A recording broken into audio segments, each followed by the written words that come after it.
Vivacité, ma radio complicité.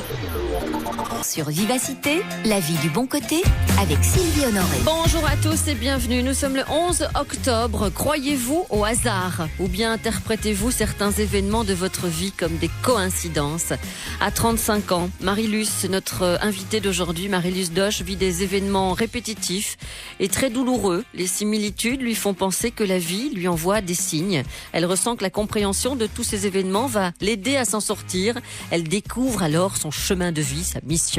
Ça ressemble à un roman, hein, ou un peu le scénario d'un film à suspense. Bon, itinéraire d'une mission de vie. C'est donc votre livre, c'est le livre que l'on vous présente aujourd'hui, Marie-Luce Doche. L'objectif de votre livre, c'est de nous aider à imaginer que ces signes sont des messages riches d'enseignements, de belles opportunités aussi pour améliorer notre existence, pour casser un peu ce fameux schéma des répétitions. Hein. Oui, c'est le but, c'est de comprendre pourquoi ça se présente à nous et surtout comment en sortir pour améliorer notre vie. Voilà, des événements douloureux. J'ai pris tout à l'heure l'exemple d'une personne qui vit en couple, une belle relation, et puis la relation casse, elle se met dans une autre relation et la relation recasse parce qu'elle a peut-être reproduit les mêmes erreurs. C'est ce qu'on appelle un schéma à répétition. Oui, elle n'a peut-être pas compris que certaines choses ne lui convenaient pas et inconsciemment, elle reproduit le même schéma.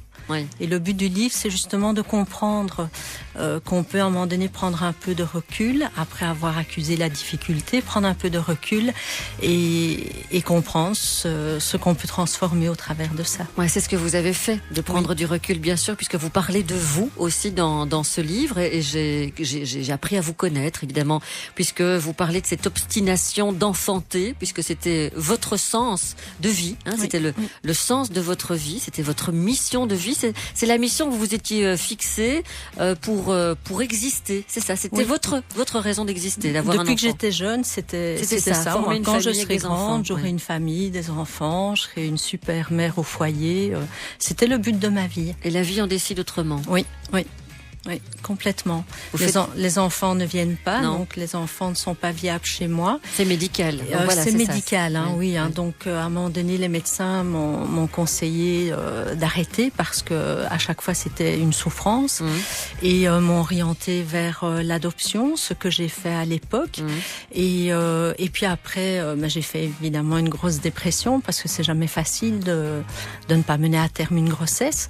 Et grâce à une thérapie que j'ai entreprise, puis toutes des formations que j'ai suivies par la suite, j'ai compris... Vous avez changé d'objectif de vie. Voilà, j'ai compris que mon objectif de vie n'était pas uniquement ça. C'était ça, mais pas uniquement. Voilà, donc à partir de votre exemple personnel, on va parler un petit peu de nos objectifs à nous tous, notre mission de vie. Encore faut-il l'avoir compris.